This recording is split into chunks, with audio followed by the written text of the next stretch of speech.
The Nutrition Facts label provides information that can help you make decisions about the foods you eat. Here are some tips to help you use the information you find on the label. Start at the top and look at how many servings of the food are in the package. There are 8 servings in this package. Next, look at how big the serving size is.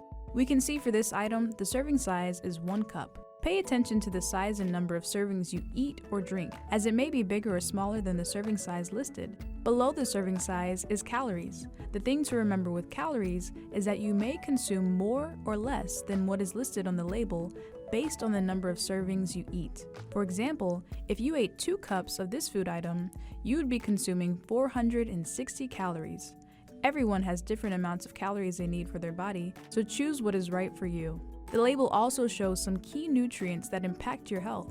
Saturated fat, sodium, and added sugars are nutrients listed on the label that people generally consume too much of and can lead to negative health effects. These are nutrients to get less of. On the other hand, dietary fiber, vitamin D, calcium, iron, and potassium are nutrients that people generally do not get the recommended amount of and are important for good health. These are called nutrients to get more of. One way to help you determine if a food is a high or low source of a nutrient is to look at the percent daily value. The percent daily value shows how much a nutrient in a serving of food contributes to the daily recommended amount.